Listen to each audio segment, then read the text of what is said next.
Se você achava que já tinha visto de tudo na crueldade contra animais, prepare-se, porque o caso do cavalo mutilado em Bananal, interior de São Paulo, chocou o Brasil e revelou o quanto ainda estamos longe de uma sociedade que realmente respeita a vida.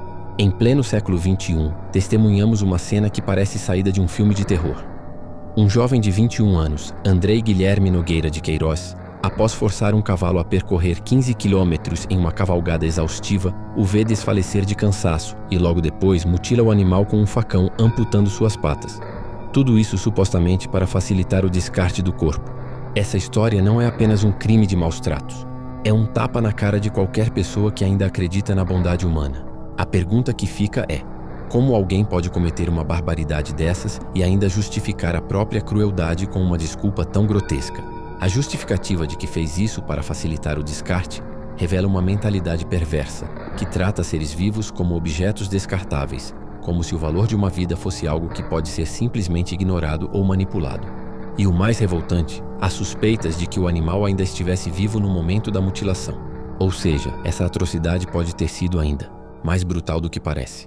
A polícia está investigando, mas a sensação de impotência só aumenta diante de tamanha barbárie. Como podemos aceitar que alguém com tão pouca empatia tenha autonomia para decidir o destino de um ser indefeso? Nas redes sociais, a indignação foi enorme. Pessoas como Luísa Mel, Ana Castela e Paola Oliveira não deixaram barato.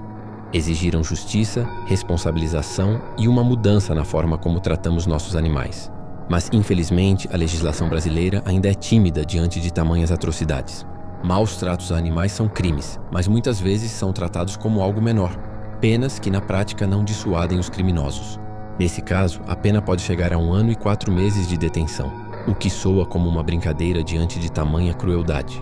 O que esse episódio revela, na verdade, é uma sociedade que ainda precisa evoluir muito em termos de ética e respeito à vida. É consequência de uma cultura que muitas vezes enxerga os animais como objetos ou ferramentas, e não como seres sencientes que merecem dignidade. A prefeitura de Bananal afirmou que repudia a violência, mas palavras não devolvem a vida do cavalo mutilado. A questão que fica é: até quando vamos tolerar esse tipo de barbaridade? Quando vamos realmente responsabilizar os culpados de forma firme? Afinal, se uma pessoa consegue cometer um ato tão brutal e ainda justificar como se fosse algo normal, é sinal de que estamos falhando em educar, em criar uma sociedade mais empática. Esse caso não deve ser isolado. Ele deve ser um ponto de virada, um alerta para que todos nós repensemos nossos valores. Justiça precisa ser feita, sim, mas também precisamos refletir sobre o que estamos permitindo que aconteça ao nosso redor. A crueldade não pode ser tolerada. Ela precisa ser combatida com mais rigor, mais punição e, acima de tudo, uma mudança cultural profunda. Porque se a gente não aprender a respeitar a vida em todas as suas formas, estamos condenados a repetir esses horrores até que o próximo ato de selvageria aconteça.